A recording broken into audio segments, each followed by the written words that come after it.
जय माता दी दोस्तों। धर्म डायरीज़ चैनल में आपका स्वागत है। जैसा कि आपको पता है कि 26 मई 2025 दिन सोमवार को वट सावित्री व्रत रखा जाएगा। इस दिन वट वृक्ष की पूजा की जाती है। अगर आप वट वृक्ष के समीप जा सकते हैं तो वट वृक्ष की पूजा कर सकते हैं, और नहीं अगर मिलता है वट वृक्ष आपके आसपास तो आप कहीं से वट वृक्ष की टहनी या शाखा तोड़कर अपने घर में गमले में लगाकर भी इसकी पूजा कर सकते हैं।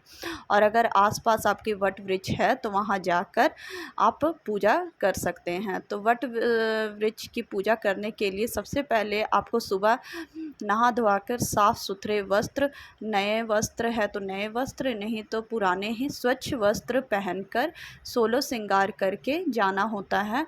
और इसके लिए आपको श्रृंगार की सामग्री और कुछ दान की वस्तुएं, श्रृंगार के लिए दान की वस्तुएं और पंखे और गुलगुला या कुछ मिठाई वगैरह चढ़ाने के लिए ले जाना होता है। इसमें सब कलावा का महत्व है और पंखे का, बांस के पंखे का महत्व है।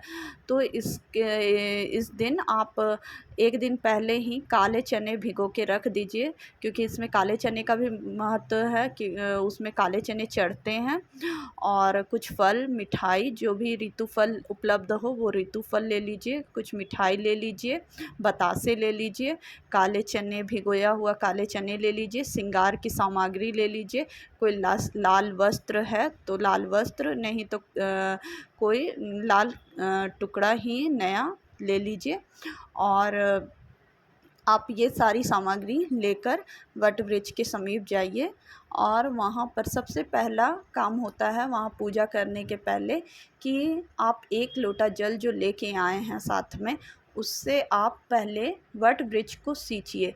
चारों तरफ जल को डालकर पहले वट वृक्ष को सींचिए, और उसके बाद फिर आप वहाँ पर गौरी गणेश की प्रतिमा बनाकर एक लाल कलावे से और सुपारी रख के और गौरी माँ की प्रतिमा जैसा मानसिक प्रतिमा ही बनाकर और उसमें पूजा कीजिए।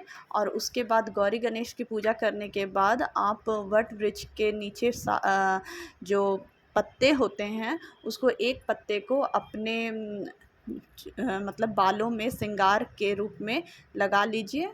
और उसके बाद 7 पत्ते वहीं पर रख कर उस पर जो आप श्रृंगार की सामग्री लेके गए हैं और पंखे, तो वहीं पर रखिए। और उसका 7 पत्तों पर आप जो मिठाई, फल वगैरह लेके गए हैं, काले चने, तो सभी पर काले चने, फल, मिठाई और जो श्रृंगार की सामग्री है, पंखा है, सभी कुछ रखिए। कलावा चढ़ाइए वहाँ पर।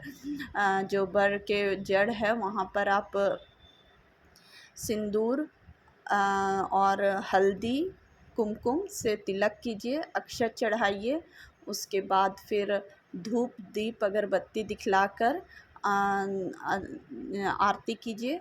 और उसके बाद फिर कलावे को लेकर जहाँ से आप पूजा प्रारंभ किए हैं वहीं पर कलावे लगाकर और वट वृक्ष की परिक्रमा कीजिए। वट वृक्ष की परिक्रमा करने के लिए आपको 7 बार, 11 बार, 21 बार, नहीं तो 108 बार भी आप परिक्रमा कर सकते हैं। परिक्रमा करने के पहले आप जो भी चीज़ लेके गए हैं, या फिर काले चने लेके गए हैं, मूंगफली लेके गए हैं, या फिर किशमिश, जो भी आपके पास चीज़ उपलब्ध हो वो उतनी मात्रा गिन के रख लीजिए। और उसके बाद आप उन्हीं गिने हुए चने या फिर मूंगफली को एक एक दाना लेकर और परिक्रमा कीजिए क्लॉकवाइज।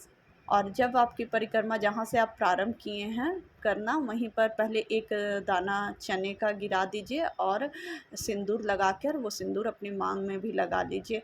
और उसके बाद उसी तरह करके आप 7, 11, 21, 108 जितनी बार भी परिक्रमा करना चाहते हैं, मौली धागा कलावे को लपेट कर कीजिए। और अगर आपके कलावा उतना नहीं पर्याप्त मात्रा में हो पाती है जितनी बारी आप परिक्रमा कर रही हैं, तो अगर मतलब वहीं पर समाप्त हो जाती हैं, तो आप जो चने और मूंगफली लिए हैं उन्हीं को लेकर और परिक्रमा अपनी पूरी कर सकते हैं। और जो भी मतलब कलावा अगर आप लिए हैं और वो बच जाती है परिक्रमा करने के बाद, तो वहाँ से तोड़िए नहीं, उस कलावे को वहीं पर लपेट के छोड़ दीजिए। इस तरह से आपकी परिक्रमा पूर्ण हुई और आपकी जो पूजा विधि सब पूर्ण हो जाती है। लास्ट अंत में आप वट वृक्ष को पंखा जो चढ़ाए हैं उसको उठा के उसको चारों तरफ से उसे पंखा करिए, और जिससे कि आप अपने उसी पंखे से फिर अपने घर आके अपने पतिदेव को भी उसी से पंखा कीजिएगा,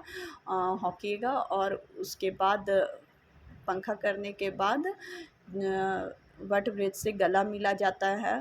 गले मिलिए, थोड़े इनके सेवा भाव से, उनका पैर दबाने के भाव से थोड़ा सा जड़ को वैसे हाथ से दबाइए, जिससे कि उनके सेवा भाव मतलब मिले।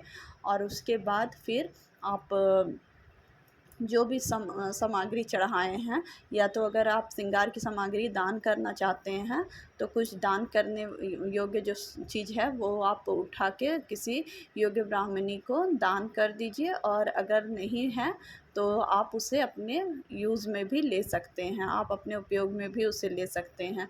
और वहाँ पर जितनी भी सुहागिन महिलाएं हैं उन्हें सभी कोई को आप सिंदूर ज़रूर लगाएं, एक दूसरे को सिंदूर लगाइए, जिससे कि आपके सुहाग की मतलब बढ़ोतरी होती है। वैसे एक दूसरे को सभी सुहागिन महिलाएं लगाना चाहिए सिंदूर। और उसके बाद फिर आप प्रसाद है जो वो एक दूसरे को देकर, और आप वहाँ पर अगर पंडित जी हैं तो वहाँ पर कथा सुन लीजिए, और पंडित जी नहीं हैं तो अगर आप किताब लेके गई हैं तो वहाँ पर बैठ के आप कथा पढ़ लीजिएगा। और अगर नहीं भी पढ़ सकती हैं वहाँ पर, तो आप अपने घर में आकर मोबाइल से या फिर किताब से घर में आके कथा पढ़ सकती हैं। इस तरह से आप वट सावित्री पूजा मतलब सरल रूप से कर सकती हैं। और उसके बाद घर आके उसी पंखे से अपने पति देव को पंखा कीजिए, पैर धोइए, और माथे पे तिलक लगाकर मोली धागा कलावे हाथ में बांधकर और प्रसाद देकर उनसे आशीर्वाद लीजिए। इस तरह से आपकी वट सावित्री पूजा संपन्न होती है।